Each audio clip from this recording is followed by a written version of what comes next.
Are you developing IoT solutions? Get ready for tomorrow with Farnell, supporting your design journey from connecting smart sensors to the cloud to implementing AI. Find everything you need at farnell.com. Enjoy this episode with Farnell, a global distributor of electronic products and solutions.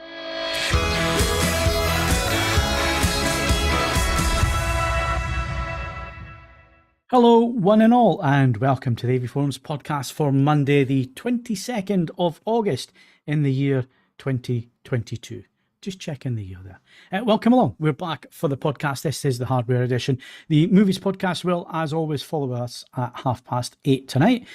So remember to retune at the end of this podcast, refresh your page, and come back for the movies podcast with Kaz and the team from 8:30. But joining me tonight on the Hardware AV podcast is Ed Selley, Julian Scott, and Ian Collen. Good evening, guys. Evening, Phil. Good evening. Thank you very much for joining us once again. So very briefly, what we're going to get through this evening, the chat window is open. So if you want to ask us questions tonight, if you're watching live on YouTube right this second, and there's quite a few of you watching at the moment, then get into the chat window if you have any questions. Tonight, we are covering the Sony A95K QD-OLED. Yes, I did give that a 10 out of 10. It's the first TV review that's had a 10 out of 10 for some time. Good reason for it.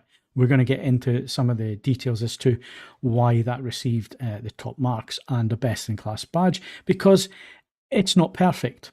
No such thing as a perfect TV, and we're going to get into that tonight. We're also going to talk about hi-fi speakers and what 500 quid or under gets you these days in terms of hi-fi speakers. Looking at inflation, the sweet spot used to be 200 quid and below.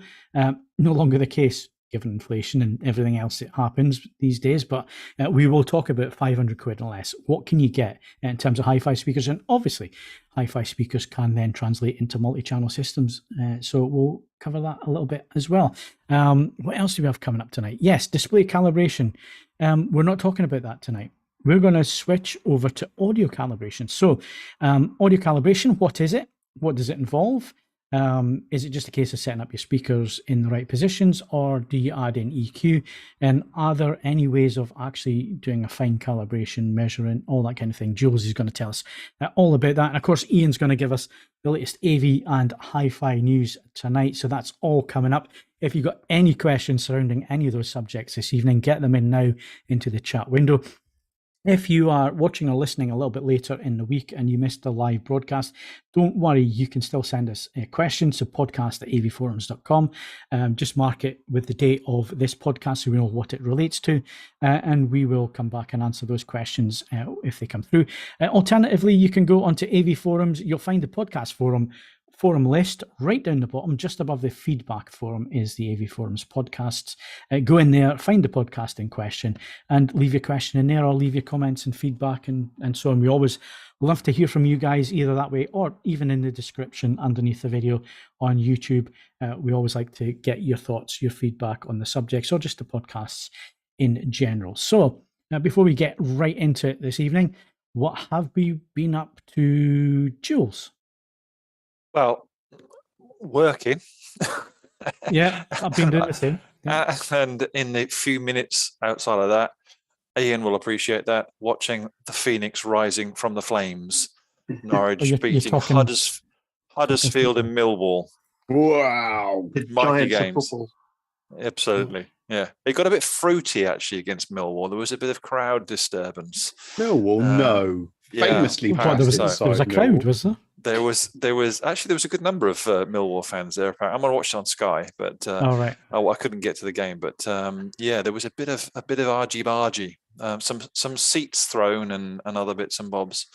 It's nice to have a good week. Okay, good. I'm glad you did have a good week.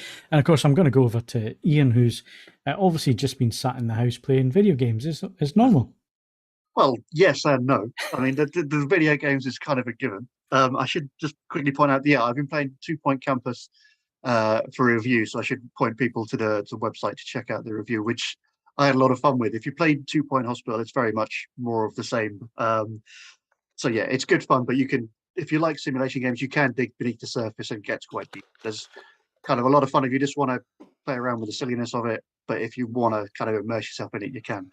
But I did actually get out of the house, and I got to go to Silverstone, It was for a work event, but it does make me feel slightly bad because I know how much you guys like your cars. But I got to go to this event and ended up being able to drive around Silverstone. So that was pretty awesome. In fairness, I got to drive slowly around the service road inside Silverstone, so it wasn't all that. Can I just check? I did a Porsche thing at Silverstone. Was it actually on the Silverstone track, or was it on one of the smaller tracks? No, it was actually on the track. In fairness, it wasn't the full circuit. It was probably about half the circuit. I think they call it the international layout, which is basically it just cuts out the first DRS section, basically. Right. But yeah, it was still the actual Silverstone track with got to drive it on a BMW M Series 1, Ferrari F430, which was immense, and an Aston Martin Vantage, which was just an incredible experience. But obviously, I was also working very, very hard. Whilst I was there. I'm wishing I hadn't given you that one now. I palmed that one off to you. I thought, that doesn't sound very interesting. You can go on that. Yeah, I did feel very guilty as soon as I said you could egg on my face. But then Ed dropped you off, didn't he? So, you feeling bad, Ed? It could have been you. No. As I say, it was a perfectly pleasant morning to potter up to Silverstone and back, and it was quite surreal to just be ushered in randomly to just pot around the service roads until such time as we actually sort of happened upon the event. It wasn't desperately well sort of signpost. We sort of guessed. Not the best place to get to in the world. Right. So we're going to come back and talk about that event anyway, because it's for ASUS. They've got 2 gaming OLEDs, so we're going to talk about them and some other bits and pieces. So thanks for that, Ian. Ed, what have you been up to? Well, I've also been working some cracking things in for review, which I'm looking forward to sharing with you in due course. You're going to be staggered here. Very unlike me, I bought some more trainers. So pair 17 showed up on Friday and pair 18 showed up today. So, and then obviously I've had to order another set of tiers of the shoe rack because that's now full. Which obviously means I have more space and more shoes. So, I mean, it's not all bad. I was trying to work it out based on the fact that you can generally get a year out of each pair if you wear them as your only shoe. I could technically now forego buying any more trainers until 2041. I won't, but I could. I find that quite an amusing sort of construct. So, yeah, I've that's largely what I've been up to. Otherwise, it's just... as I say, weirdly, I'm still not. There's all sorts of cracking things I know turning up on television, and we'll discuss this a bit later on. Weirdly, I have been all music the last 2 weeks. Barely turned the damn thing on. I think I'm now in the running to have the lowest hours LGB7 anywhere left in Western Europe, because it just doesn't do anything. So yeah, all good. Well, you choose your plays. I've been listening to lots of music as well recently. I think the weather does it. If it's nice weather, I'm more inclined to do that. And I've just put the cinema room back together. So nice. The cinema room has been in pieces for about 7 months now. But I've got the Sony projector that turned up, a laser projector from Sony, the 7000 XW7000. So I set that up over the weekend and rewired the whole cinema room and set everything back up again. Sat down and did some listening. I haven't heard that system for such a long time, and it was it was interesting getting back to it and realizing what I'd been missing out on. So I think there's going to be some viewing done. Well, I have to do it anyway because I've got to review the projector, but I'm looking forward to getting around to that. So I've been doing that, been checking out Tidal. I haven't looked at Tidal for a while actually, but my renewal came up recently, so I had that renewed and did a little bit of searching around. I didn't realize the Atmos catalogue had expanded as much as it has, so lots more Atmos tracks in there, and also the 360 spatial audio, which I can't replay at this end at the minute, but there's some interesting things on there that I do want to listen to, so I might have to find a way of listening to those. So yeah, it's been work, it's been resetting the cinema room, also National Trust card, so that's been getting hammered. We've been going to different places to walk the dog and walk out in the nice weather and so on, so yeah, I've been using that as well. So yeah, work and sunshine, so that's what we've been up to this past couple of weeks, we are taking a break on the podcast, but the podcast stays around. So you won't see us again live until the 26th, but the next podcast is an interview with TCL, and that is on the 12th of September. So the usual time slot, the podcast will be here. It will go live at 7 p.m. It will just be recorded ahead of time because a few of us are on our hollybobs. Right, so I think that's all the housekeeping done. I think we can get on with the show right now. If you'd like to support the AVForums podcast on a regular basis, then why not become a patron? Head over to patreon.com/AVForums to sign up. You can also make a one-off donation through the Super Chat or via streamlabs.com/AVForums. All donations help us to improve the website and the podcasts. Thank you to all our supporters. Hello to our new patrons. I'm going to struggle with these names. Badger Stuta, welcome to you. Jeff McAdoo, welcome to you. I hope I'm saying these correctly, and that's not my name. Very clever spelling of name there. So very good. Thank you very much for your support. It is appreciated. If you want to become a patron, please do. It does help us. It helps support the podcast and do more editorial. And we've got lots of plans for the rest of this year and into next when it comes to editorial and all your help. And it does help us produce that. So thanks very much for your support. And in return, you can win stuff, current competitions. And Ed is going to tell us all about them. Yes, you can win three times £100 gift cards for pure.com. You can then win 3 times £100 gift cards for teacaudio.com. And then you can also win a 2 terabyte Humax Aura 4K Freeview Play Recorder and Humax Wi-Fi Smart Plug bundle. To win any of those, head over to avforums.com/competitions to enter. All competitions are open to eligible AV Forums members resident in the UK. There you go. Some great competition prizes there. One day we might be able to tell you who won previous competitions when it comes to hardware. Possibly. Slightly different way of doing that. We will find a way of bringing you the news of who wins these competitions, but there's lots of great stuff there. Not just hardware, there's lots of Blu-rays, 4K Blu-rays, all that kind of thing. Go check out the competitions page and get entering. You never know. You got to be in it to win it, so they say. Right, AV news, let's move over to that. This is a little bit of cinema news actually, but quite important, Ian. Yeah, I guess a lot of people might have seen stories over the weekend about Cineworld Group. Lots of kind of quite a little bit over the top exaggerated stories about their impending closure, but essentially the company has confirmed reports that it is considering filing for bankruptcy.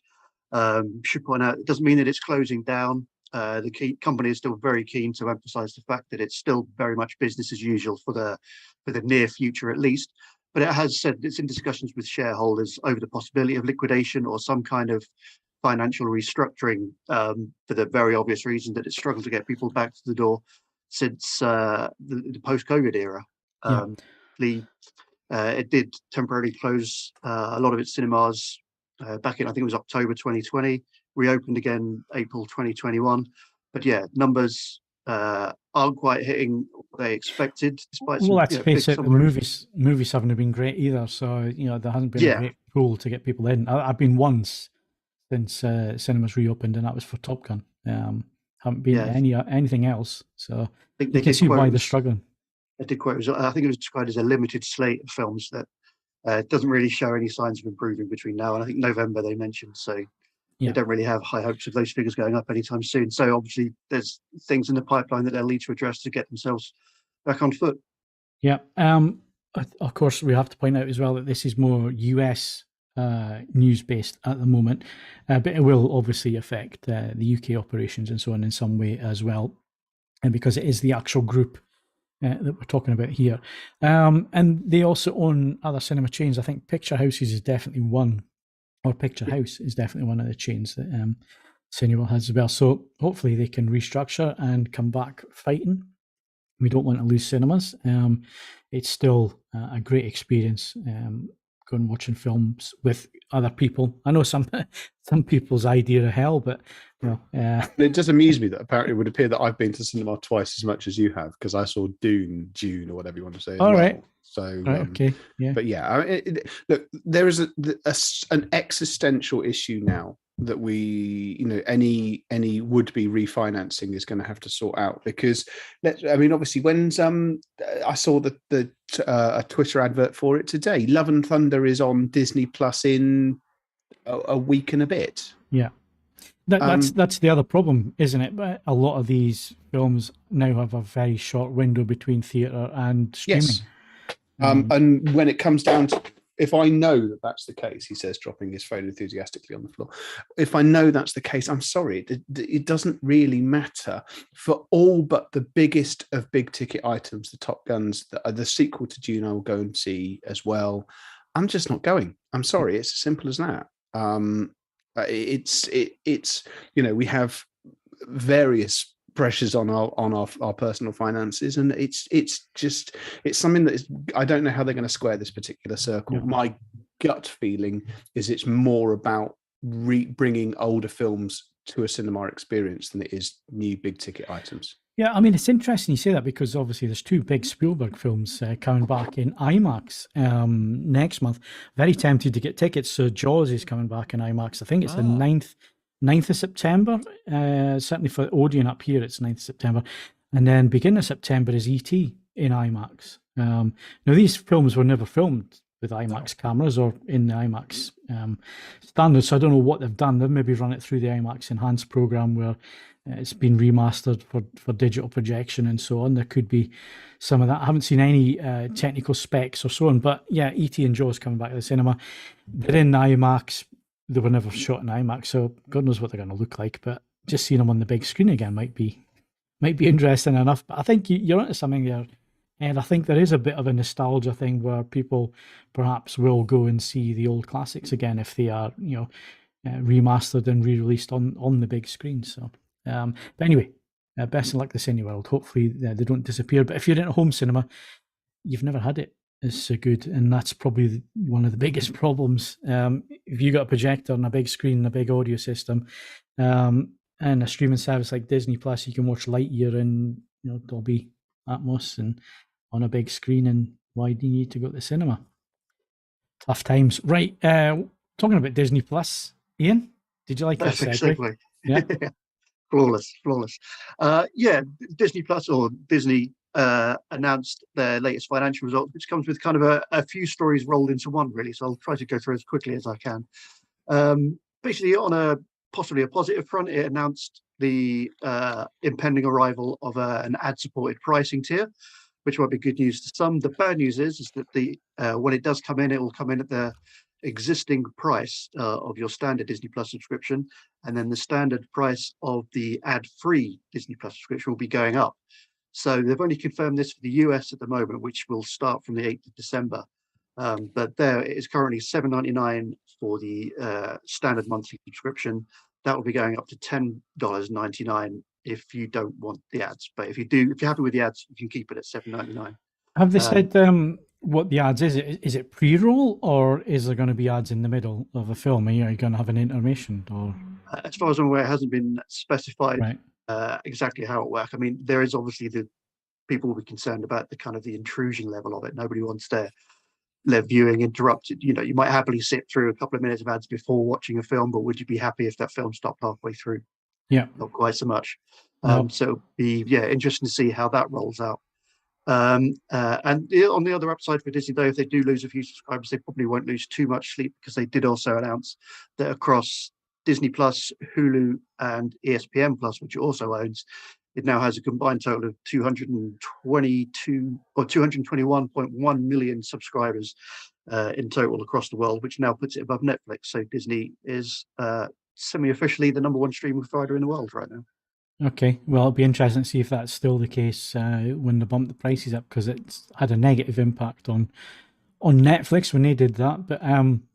But their ad system is actually going to be a cheaper price point, isn't it? So yes, Yeah, they said they won't be increasing the price. What Netflix has said, that they won't be increasing the price. So you can keep your standard rate if you like, but there won't be any change there. So yeah, it'll be interesting to see how people react and whether they're happy to pay the extra to keep the ads away, or whether they'll take the intrusion to keep the price down.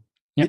It's essentially watching a very slow car crash starting to unfold. I mean, you've got multiple platforms, you've got all the fragmentation, which had at one point almost completely vanished, and you've got in various, going back to financial pressures. Fundamentally, only a couple of headbangers are going to subscribe to all of these things. We live in an age of extremely potent internet speeds. It's just going to be a torrent fest of the first order, and I'm assuming that they're not stupid enough not to have priced that in. I just don't know if they've priced it in enough. I think a lot of these calculations are still 2021 numbers and not 2022 numbers. And I think it's going to get very, very interesting. That word again, interesting. What Disney Plus? Well, yes, Phil, because generally speaking, terrifying is frowned upon in the context of this. So but like I say, Disney Plus, their model at the moment, it's bringing people in there. No. I have to be honest. We've had this discussion on multiple occasions. Disney does enough for me that I'll pay a higher price point. The service is, ironically, it sounds ridiculous. The service that, despite Sandman and other things, it's Netflix, which exists on the button. Now TV, I've actually in the process of getting shot off because I'm simply not watching enough of that. Bizarrely, I'm hanging on to BritBox because it's full of programs that remind me of a time when everything wasn't awful. So I'll probably hang on to that for a bit. And also it's a fairly discretionary cost. But no, I'm not gonna have keep hemorrhaging cost across multiple platforms. And I can't say any further than that. But it's just effectively things aren't the idea that we're all just going to go, I don't mind one series hiving off to a different thing, and I'll keep willingly adding subscriptions to these platforms is utter wishful thinking. It's just not going to happen. Yeah. Right. Very quickly then, TCL, we are going to interview them very soon. That'll be the next podcast that comes along. We're going to be talking about their TV technology. It's an up-and-coming company in the UK. They've been around a long time. I think they're number 2, correct me if I'm wrong, Ian, but I think they're number 2 when it comes to TV manufacturing in terms of volume. And they have some really interesting technologies and TVs coming to market. So there is a news piece up there. We are going to review the TVs. I've actually got one of them sitting next to me, the 735. We will be covering at least 3 of their models in the next few weeks. So if you're interested in TCL, upcoming company, are they any good? Is the technology any good that they're doing? It's most of it mini LED. So is the algorithm good enough? We will answer all those questions, and we'll also let Marek tell you all about TCL as a company and the products and so on. That'll be in the next podcast. And there is a everything you need to know piece up on the site. Go read that as well. Ian spent quite a bit of time on that one, so go read Ian's article there and find out a bit more about TCL. Right, so wrapping up on AV news, Ian. This event that you went to at Silverstone where you did 5 minutes work and then drove really nice cars for the rest of the day. Amongst the very, very hard work I did during the course of that day was to look at their 2 new gaming monitors that ASUS brought out under their Republic of Gaming brand. These are particularly interesting because they use OLED display panels for the first time, and they come in 42 and 48-inch models. They come with some very interesting technology, I think, for the gaming market. Sources indicate that it is actually LG Display Evo technology under the hood, which might explain why they're quite pricey. I haven't actually noted the prices down. I think they go up to £1,499, so they're not cheap monitors, but they do come with a very decent spec set, very high contrast ratio, refresh rates, and so on. Important to point out, Evo and EX. So EX is, just so people don't get confused in this, because we have to keep correcting. So OLED EX is LG Display's marketing term for the latest panel, the 2022 panels. The Evo branding is the processing and the panel. It's not just the panel. So when you see LG Evo stuff. It's not just the panel, it's obviously the processing as well. So we're just talking about the panel that is being used. There's no LG processing being used here. Yeah, that's true. Yeah. But yeah, there are lots of other things. And there's some Harman Kardon speakers, which could be quite interesting. It was unsurprisingly quite noisy where we were at the event, so I wasn't able to particularly get a good listen to how the speakers sounded. But yeah, generally these are sort of very good, obviously primarily to be used as gaming monitors, but they're also looking to kind of expand their horizons a little bit. So content creators might be able to use them as second screens, and it does slightly bridge that gap towards people who are predominantly gamers but might also want a second screen for use elsewhere. So it could double up as a TV, but it's not obviously designed for TV use first and foremost. But it does close the gap a little bit, where generally, if you want the best of both worlds, you get a good TV first and foremost that's quite good with games, whereas this is something that's really good with games and quite good with TV. So it just kind of elevates things a little bit. So it'll be interesting to maybe take a closer look at it. Yeah, and one thing that did pop out for me was the fact that there's only 2 HDMI 2.1 ports on this. But there's also an HDMI 2.0 and a USB. But was there anything else that's gaming specific in terms of compatibility or connections? Was there a DisplayPort or anything like that? Or I couldn't tell you right now, to be perfectly honest. I mean, I was assured, obviously, they're built for PCs and consoles, so it should have everything that you need to hook those up without any issues. Right. Okay. Well, we'll clarify that. I did see a question pop up as well, just as I asked that question as well. So, Buddy, we'll find out exactly what the connections are. I would be surprised if there wasn't a DisplayPort on there if it's aimed at gaming. So we'll find out. They were due. They haven't been formally announced as yet. That's happening at Gamescom, which kicks off in a couple of days' time. So, if you want the full specs list, you shouldn't have long to wait for all the information. All right, okay, that's good. And 138 hertz overclocking for PCs as well. So, yeah, they've really aimed this at the gaming market. So, it'll be interesting to see just how well they do, because I've just seen the prices of them, and they're more expensive than an LG TV. So, are you better getting an LG TV and using that? It starts asking some interesting questions there. We'll come back to that one. So that's AV news anyway, out of the way for this week. Very quickly, hi-fi news, what do we have?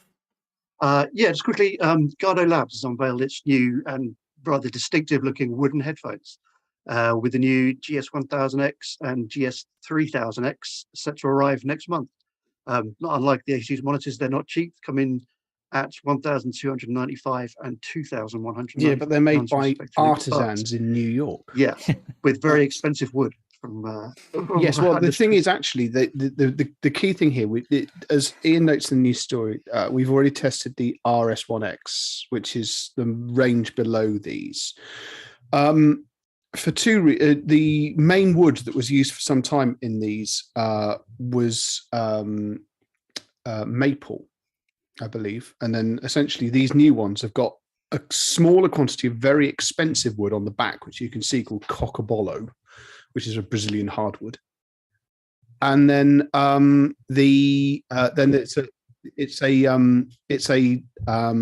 sandwich of hemp and cherry, I think now, and the idea is they managed to get the same performance as they did out of the other ones. I'm not being helped here, and the effect is weird in terms of aesthetics, but I have to say the RS1X was one of the best Grado headphones I've tested in ages. So it's I'll try and get a set in for review in due course. But provided that you can cope with the weird looks, you don't remotely ever try and use them outside of your own house because noise leakage is biblical. They are, generally speaking, quite good, and they are slowly but surely getting more comfortable as well.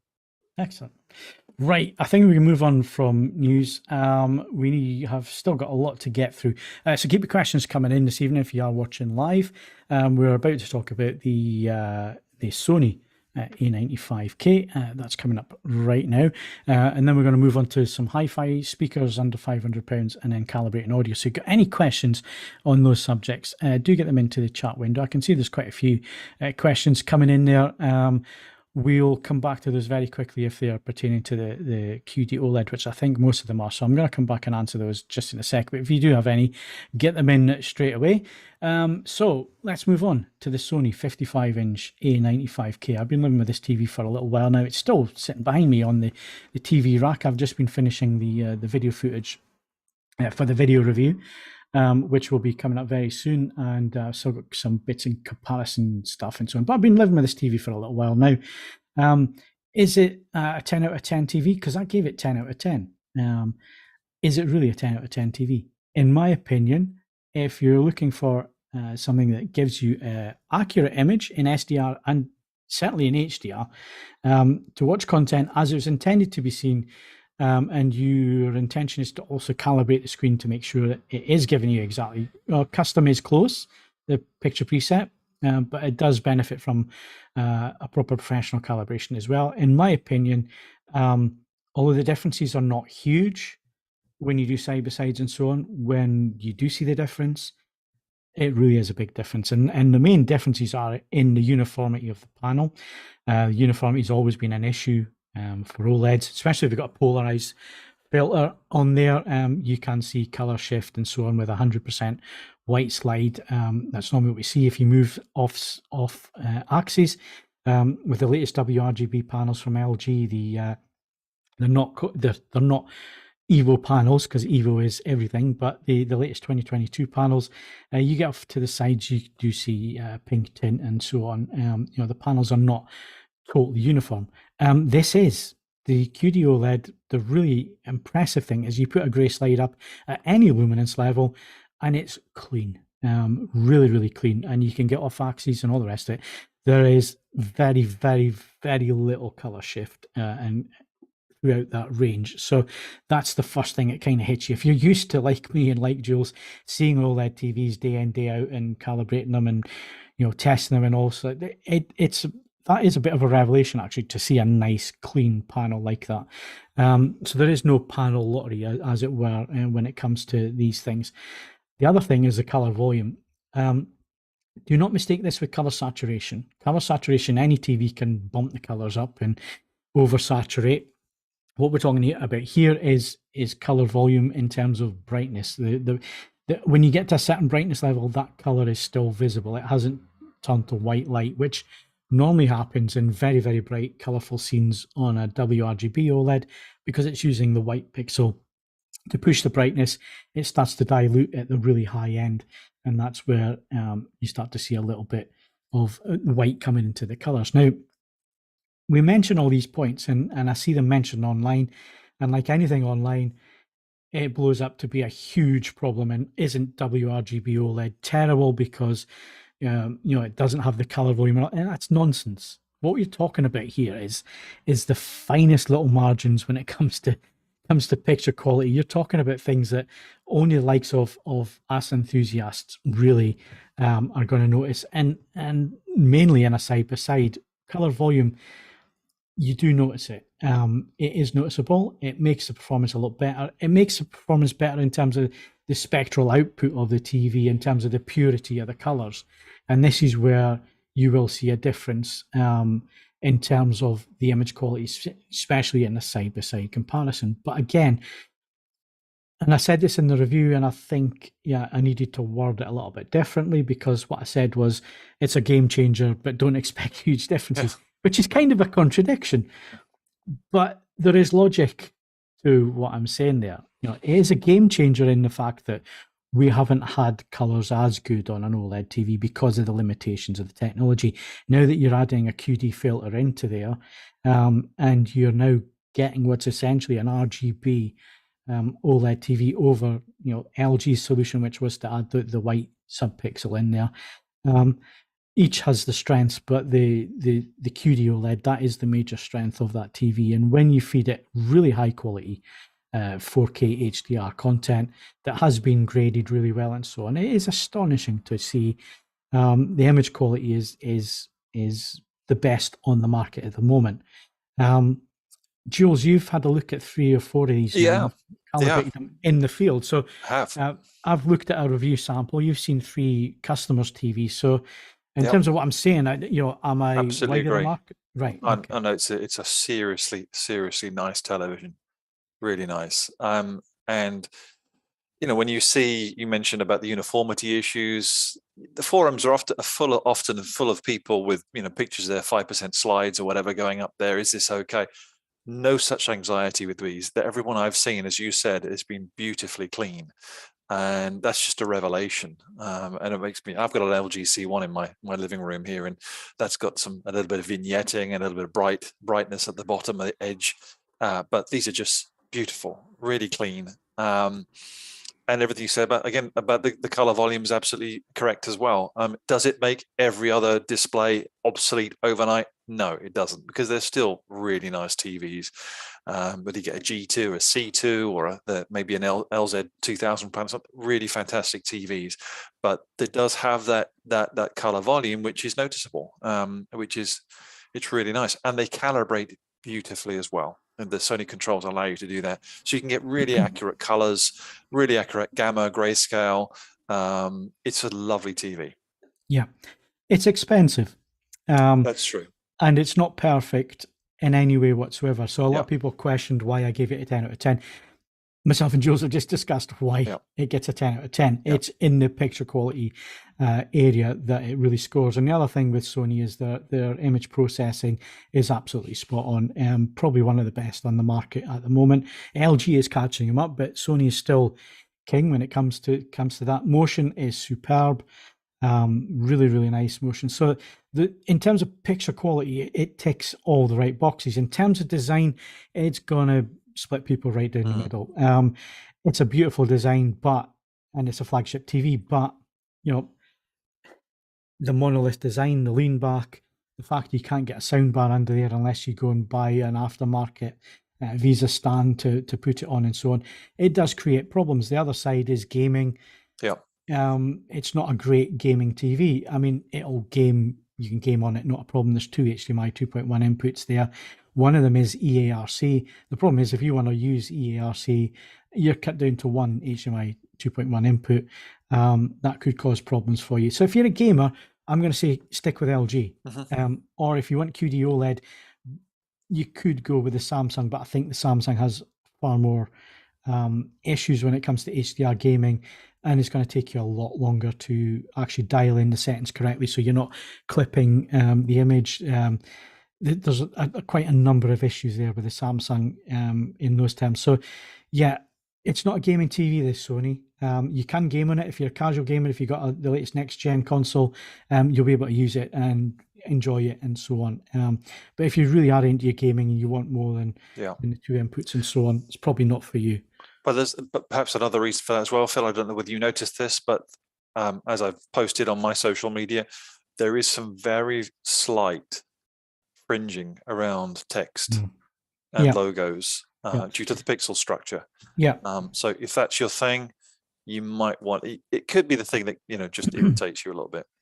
Yeah, you're definitely you're gonna have to mess around with your resolution settings, especially if you're a gamer using a PC. When it comes to resolution and so on, you might have to play around with that because that can be, if you're going 1-for-1 pixel, it could be an issue because, like Jules says, the structure is a little bit different. It's triangular rather than the usual rectangular. So yeah, it is. I think it's a 10 out of 10 TV because of the picture quality. It's not going to be for everybody.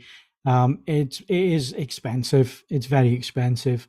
If you can afford it, if cinema is your thing, if movie watching is your thing, if you want something that's going to be, give you the content as it's intended to be seen and is the best on the market at the moment, then the Sony gets it hands down, best in class award. But I do realize that not all of those things are going to fit everybody in, and it could put you off straight away, and that's fine. There are other choices out there. You have the Samsung S95B, good TV, build quality not so great, but then they're trying to hit a price point which is significantly lower than the Sony at the moment. It's the same panel. The processing, not quite as good as the Sony, but not a million miles away. And again, it can be calibrated to be reasonably accurate. It does do a few things behind the scenes, the image processing, when you think it's switched off in terms of noise reduction and so on, it's not really switched off. And the dynamic tone mapping, you just can't do anything about on the Samsung, which if you're into accuracy, may annoy you a little bit. So, each of these TVs has the pros and cons. The other thing is 55, 65 inch. That's it. There's no 77 or above. So if you want big screen, and you must have a TV this year, the G2, the LG G2 is the TV for you. Fantastic TV, great picture quality, very accurate as well. Doesn't have the color volume that the QD-OLEDs have, but it has that immersion, 77 inches or even bigger out there. And the pricing is not too bad either when it comes to the larger. I think the 77 G2 is about the same price as the 65 Sony, to be honest. They're within maybe £100, a couple £100 of each other. So, you pick your poison there. I think you want immersion and a great picture and great smart TV and gaming features. The LG has a lot of things tied up there. The only difference really is the uniformity of the image and the color volume and accuracy. Everything else is kind of on a par. And this is the thing I wanted to get across before we wrap up, and I'm going to wrap it up now. The review is on the website. If you want to get more in depth with it, go read the review. If you got any questions, shove them in the comment section there. I will get round to answering all the questions in there when I have the time to do that. But yeah, I just wanted to wrap up on the internet, basically. There's a lot of reviewers out there now. There's a lot of YouTube channels, and not all of them follow the rules when it comes to industry standards and assessing things properly. Vast majority is personal preference and so on. And again, highlighting issues that are perhaps not as big as they make them out to be. And this can confuse end consumers and so on. So when it comes to, putting these TVs side by side, this is something that I do on a daily basis. I have these TVs side by side. There are not huge differences. If anybody's telling you there's a night and day difference between a WRGB OLED and a QD OLED, they're selling you, misinformation. That's not the case. These TVs are incredibly close in terms of blacks, in terms of shadow detail and so on. They each do something a little bit different. And with QD OLED, that is the uniformity in color volume. You put SDR content on these TVs, all calibrated, or even in the filmmaker modes and the custom modes.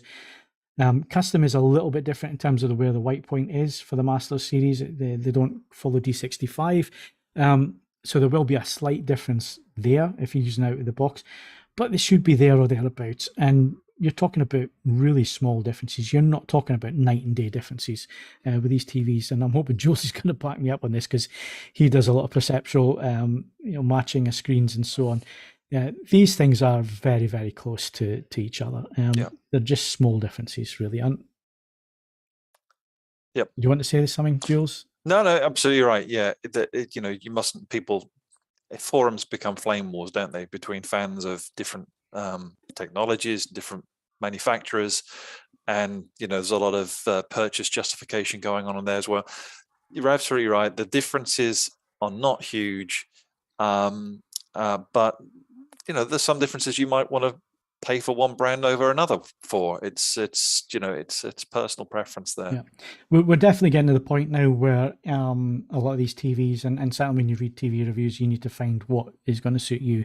They are very, very close in lots of areas with just the slight little differences, and it's what's going to suit you. Are you a gamer?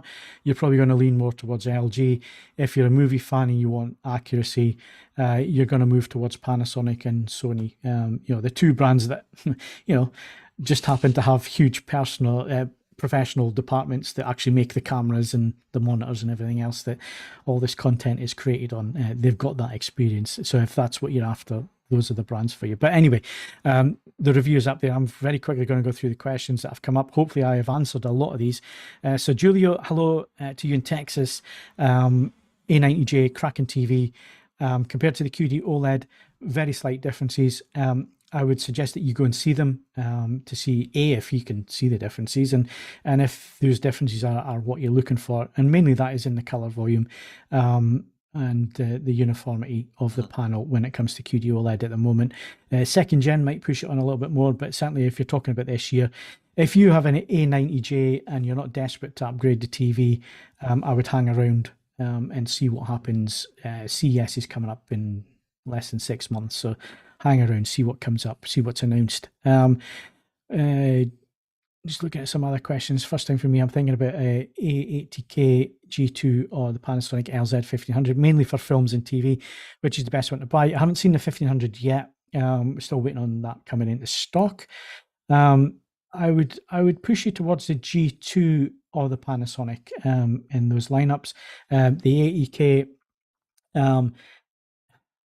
actually, that's a difficult one because the 80K is very close to the 90J from last year. So again, I haven't had that one in for review. So at the minute, I've looked at the G2. It's a great TV. I've seen the 1500 in person. I haven't tested it in our room and so on. I would hang around for reviews on that one if you can.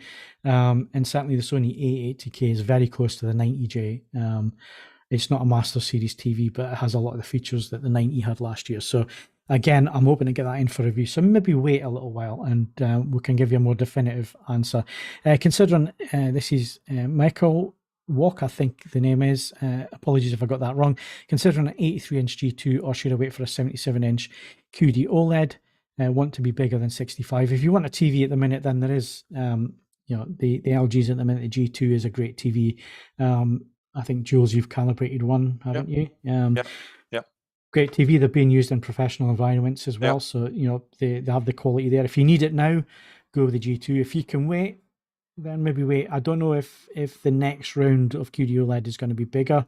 I guess it comes down to how big the mother glass is and how they can cut it, but it may be worth waiting on. Certainly, like I say, less than 6 months to CES. If you can wait that long, you'll get to see what is announced and what's maybe worth looking at. I've seen Theodore Rex being mentioned. Let's not go there. If you're listening to old podcasts, you can enjoy that, the Theodore Rex era. Let's see if there's anything else for the TVs before we wrap up. No, I think we've covered everything on that one. Go read the review if you want any more, or shove your questions into the comments. We'll come round to them. And ASUS, I believe we've got an answer to the question that was asked. Ian, is that right? If it was about the DisplayPort, the one thing that I missed off the article because I got the information a bit later was that it does come with DisplayPort 1.4. Okay, excellent. So there you go. It does have DisplayPort. So I think we've answered all those questions. Dave M, sorry, I missed your question. Will manufacturers split to QD if it is better than WRGB? Off the record, I've been told that the panel was shown round to all vendors. Who knows? That's as much as I'm going to say on that one. But like I say, CES is less than 6 months away. If you can wait, if you can save your pennies and they're not burning a hole in your pocket, it might be worth waiting and seeing what comes up. Right, if you've got 500 quid or less and you're looking for hi-fi speakers to blow you away and give you the ultimate in sound quality, Ed, what should people be looking at in 2022? This applies to speakers and it applies to everything else. If what I'm about to say isn't true now, it will be true in roughly 1 calendar year. I need people reading the site, listening to this, shopping for consumer electronics in general, I know it sounds ridiculous because inflation is affecting absolutely everything we do, but consumer electronics have been so nearly immune to it for so long that we've forgotten what the effects of it are. So I'm going to say something marginally contentious. £500 today is between £200 and £250 10 years ago. So when we say I'm shopping for a pair of £500 loudspeakers, you are, with the best will in the world, you are not anywhere. It's a not inconsequential sum of money. I don't have £500 at the minute, but nevertheless, it's not going to go that far. So the very simple rule of thumb is you want your loudspeaker to be as simple as it can humanly be. You want it to have the smallest number of drivers that is practical. You want it to be made out of materials that are recognizably, terrestrial in origin, because effectively the money that's been spent and allocated has been allocated evenly and on bits of the product which will matter and actually deliver you decent performance. So effectively, people who read my speaker reviews will know that I'm an enormous fan of two-way bookshelf / stand mount loudspeakers. It's my preferred. In the UK, it almost without exception, it is the best way of spending a given budget, unless you genuinely have a very large budget and a very large house. So £500, you would be best off looking for a two-way stand mount loudspeaker. You still have a considerable selection of options available at this price point. That will, include some, quite clever bits of engineering. But if you spend that money on two drivers and a small cabinet, it is going to be better than it is a large cabinet with multiple drivers in. I mean, to be honest, there aren't that many floor standers left under £500. And whilst there's the argument that you have to budget for stands don't wear out. If you go onto our classifieds, there's always someone selling a pair of speaker stands, and they're not normally that far from you, because obviously they aren't going to post them because they weigh a ton. So have a look through our years of reviews, but the usual suspects crop up. The Q Acoustics, the Missions, the Wharfdales, the Monitor Audios of this world, they are very, very good at squeezing every single penny of their development and budget out of making these products. And I tested a selection of stand mounts for one of the print magazines a while back. In the end, actually, it was a speaker that we have tested as well. I forgot to mention the Triangle Boreal BR08, which ended up winning that group test. That's still available for a whisker over £400. And something like that is going to just work better than something which is a giant, badly damped selection of MDF and drivers flapping away at random. So that would be, I mean, as I say, I don't want to push this. This isn't as complicated as turntables. It's a case of allocating your budget on the smallest and most sensible item to get the job done. The other thing, like turntables, is of course you can buy used. Once again, our classifieds will always have certain things in. Just be careful. It doesn't take very much to cause a lot of harm to a loudspeaker, and not necessarily in a way that you can hear. And it's not a case necessarily of overdriving them. If you've pushed them too hard with an amplifier which doesn't have enough power, distortion kills loudspeakers far more than too many watts does. So as ever, if you're buying used, please be careful. Check to see if you can find out what the speakers have been doing up until this point. And yes, just go simple. I mean, there are some tremendously complicated loudspeakers further up the food chain. We know this. It's the same with everything else in consumer electronics. But at this price point, which is now fundamentally the entry-level price point, you need to be buying items where you allocate the money that's gone onto them into the smallest number of things. Okay. Great advice, as always, Ed. I mean, I don't want to have a big downer on this, I guess. I mean, as I say, it's because with you guys talking about televisions especially, what's interesting, you've just been talking about that Sony being comparatively expensive. And in the context of televisions you can buy this model year, it is quite expensive. But nevertheless, we all know that the price of televisions has gone through the floor over this century. And it because we lump all of these things into one gigantic product category, we sort of assume the same thing happens in other areas, and that really isn't the case anymore. So any of these bits of advice, you just need to re-establish how much money you actually are spending and how much you think you're spending, because a trend which we've grown very comfortable and very used to is now in the full context and full process of reversing. And I dare say eventually it will catch up with televisions as well. Yeah. Okay. If anyone's got any questions for Ed, get them into the chat window tonight. We'll try and answer them before the end of the podcast. If that's not the case, if you're listening a little bit later in the week, like I say, search out the podcast. Either leave the comments in the description underneath the YouTube video, or head to AVForums, look at the forum for podcasts, and put your question into this one with the date and so on. And we'll answer them. Ed does look in there now and again, and if he sees any questions that are at Ed Selley, he'll answer them for you. Right, to wrap up tonight, we're going to stick with audio. Normally we go display calibration, but we're going to talk about audio calibration. This is another service that Jules offers to consumers and to professional clients. So Jules, what are we talking about when we say calibrating audio? What do we mean? What are we talking about? I think that the first tendency people hear that phrase and they probably think about EQ systems, don't they? But I can't overemphasize enough the importance of the room. you can put the best speakers in the world in a terrible room, and it might sound terrible. And you get a decent room, nicely treated, put some reasonable speakers in there, and they'll sound much better. So the room is a huge audio component, and you can't just slap an EQ on it. You can't just think EQ is going to save me. It's going to rescue the sound and make it brilliant, because you can't. So I would say, first thing, in terms of calibrating, I would look at the speaker positions. Make sure your speaker positions are as good as possible. Dolby obviously have a layout that you can look at your particular arrangement and see if you can get close to that. Getting your speakers, your angles to your main seating position as close to optimum as possible.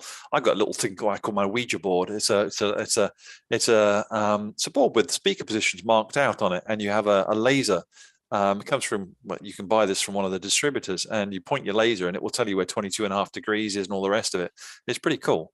But getting your speakers in the right position is the first, is really important. And then about sort of treating the room as well, putting some absorption perhaps into those classic first, second, third reflection points, perhaps some diffusion around the back of the room as well. Not to create, we often go into rooms and either they're way too bright because there's absolutely no absorption, or they're there's absolutely no life whatsoever because it's been every there's so much absorption in the room, it's sucked the life out of the sound, and you can hear the blood whirling through your ears, and that's very unpleasant. So getting that right is really important before you come to EQing your system. And then of course, AVRs, AV processors nowadays come with EQ systems in them. Some are slightly better than others, in my opinion.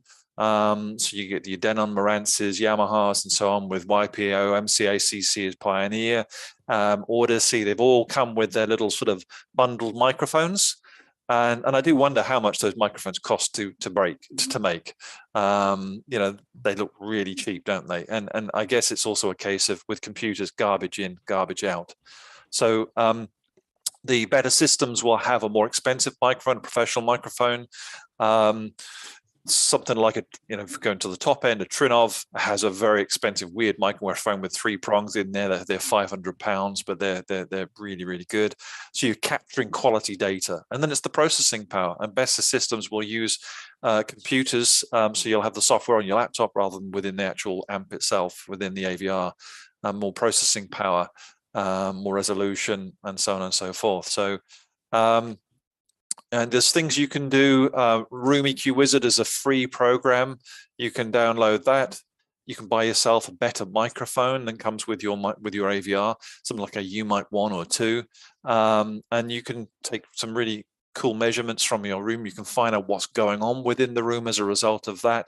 And you can make adjustments either manually, or use that to help you with something like the Odyssey editor, or with Dirac. Another great, very, very useful EQ system. But I would only fall back on EQ as it's the last thing you do rather than the first thing. It's not going to save you from a terrible room. Yeah. And again, I think you hit the nail on the head right from the start there. It is a component of your sound room. It's the box in which you're putting all the other boxes. Yep. And it has that effect. And again, if you've got false walls, if you've got suspended floors, all that kind of thing, you have to think very, very carefully about what the room is and how it's going to react to different sounds, and what you can do to treat those rooms. If this is a subject that is of interest and you want us to deep dive, it won't be before the new year, but certainly it's something that we can look at in terms of deep diving into it and cover in a little bit more detail how to set up your room, how to look at potential problems, solutions, and so on. Because like Jules says, these AVRs and processors, they're very, very clever nowadays with the processing power that they have and so on, but they're not miracle workers. And you have to take the right steps before you get to that stage to get the absolute best out of your system. So if there is interest in that subject, you want us to deep dive into it, then send us your feedback, all the usual channels, all the usual ways. Just write us a quick note telling us what you would like us to cover, and we'll look at doing that. But thanks again, Jules, for your expertise, and I'm sure we will be coming back and looking at that subject in a little bit more finer detail. But before we finish tonight, we've got a couple of things that we need to do. First of all is music-wise. What is Ed's album playlist and vinyl of this week? Right, well, we're in August. It's a quiet time for music. So once again, album and vinyl are one of the same. Hot Chip, who have now been around for 15 years, more than 15 years, in fact. They released an album on Friday. It's called Freakout/Release. It's their previous album, the brilliantly named Bathtub Full of Ecstasy, was actually quite different to a number of things they'd done before. This is a much more in keeping with Hot Chip Records that you might be more familiar with from their earlier phase. But I don't consider that to be a bad thing. It's a nice thing to listen to. And it is my vinyl release of the podcast. One, because as I say, there's not that much else out there, but also, I'll just bring it there so that I have listened to it. It's Domino Records, and I haven't had a bad Domino Records pressing in donkey's years, and this is exactly the same. It's extremely good to listen to on vinyl. It's quiet, it's flat. It's been stamped by a company that isn't in a split-arsing hurry and using vinyl which is recognisably of record quality. So that would be, that's the recommendation. This is obviously on all major streaming services as well, if you don't want to do anything as archaic as physical media. I've thoroughly enjoyed it. Playlists, Spotify gets a look in this week. I've been testing something which has required Spotify, and I've been listening to a playlist called Melantronic, which is beautiful electronic music for melancholy moments. And I don't actually think it's that melancholy, if I'm honest. I've really rather enjoyed it, but it's relaxing. It's allowed me to get some work done, and I haven't felt miserable or suicidal as a result of it. So I query quite how melancholic it is, but I've had it playing most of the day today, actually. Yeah, since you put the link up, I've certainly been listening to it. It's been, I think, 2 listen throughs now. Mm-hmm. So yeah, very, very good selection of tracks there. So yes, so that's it. As I say, music will start to pick up again as we head into autumn. So there are still some fairly large ticket releases to get out of the door, and so who knows, we might split album and vinyl as and when there are more things to talk about. Yep, good. Thank you very much for that, Ed. And then just to wrap up, our recommendations for what you could be watching on your 77-inch TV. What's worth looking at? Well, last time I mentioned that I had finished season 1 and was moving on to season 2 of The Crown. A bit of a late comer to this. I'm now on to season 3. We're really getting through it and at least one episode every other evening at the moment. Thoroughly enjoying it. It's still great. Production value. The money's on the screen, basically. You don't realise just how much CG is being used as well for a lot of these backdrops and palaces and all the rest of it. So yeah, it's interesting. I know a lot of it is fiction, but it's still a good watch. So I'm enjoying that. I'm on to season 3. I know season 5 is coming up before the end of the year, so I'm just trying to catch up so we can get there. And yeah, I'm not watching a hell of a lot of other things, but they are piling up in the watch list. So I think once I get this season done in The Crown, I might expand my viewing. And of course, we got Bake Off coming up soon, Ed, and Strictly. Yes, I mean, there's Celebrity MasterChef on as well. I haven't been watching that either. Oh, yeah. So, as I say, I just haven't been feeling TV. I'm afraid I go through phases of it. So, yeah, as I say, music has been more of an escapism thing for me, and there's just been some really cool things on the test which have just encouraged me to be listening to them. Okay. Not to worry, because Ian's going to make up for all of that, because Ian just sits in the house, plays games, and watches TV. Yeah. What a fun full life, I think.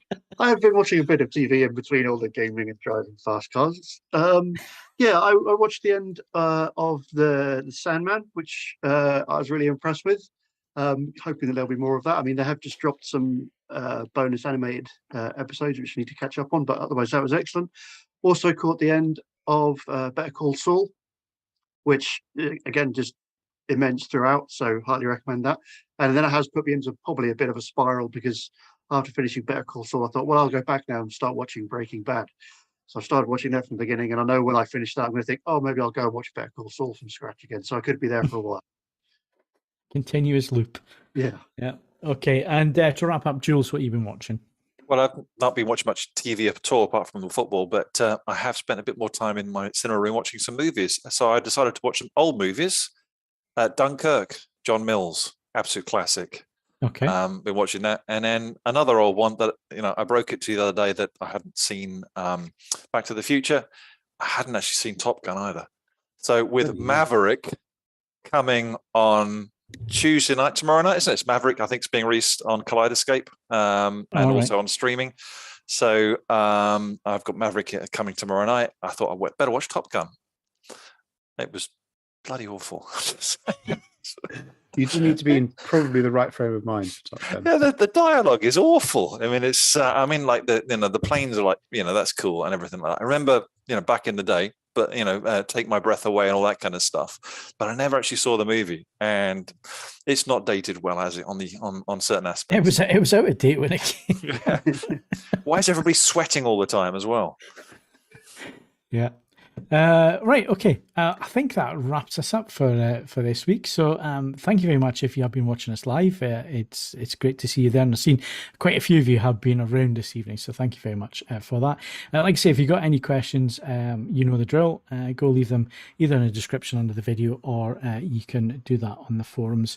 And just to let you know again, September-wise for the podcast is always the second and fourth Mondays of the month. This month, September, coming up, the 12th of September is an interview with TCL. It's going to be pre-recorded. It won't be live, but it will go out at 7 p.m.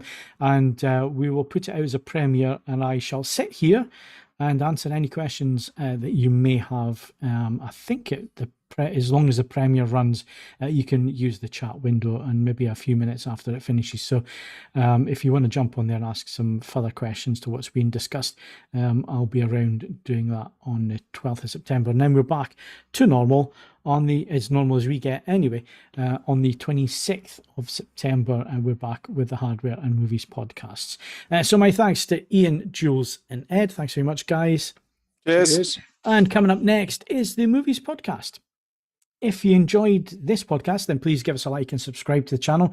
You can hit the notification bell. I'll tell you every time we upload new videos. And there are more review videos coming up in the next week or so. So keep an eye on the channel for that.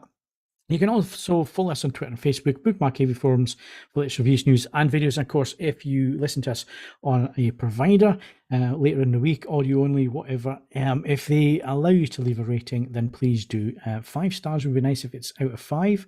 It'd be terrible if it was out of 10, but if it's out of 10, give us 10. I'm Phil Hinton. Thank you very much for watching and listening. And please remember to join Kaz and the guys for the Movies podcast coming up at 8:30 tonight. Just refresh your screens after this. Good night.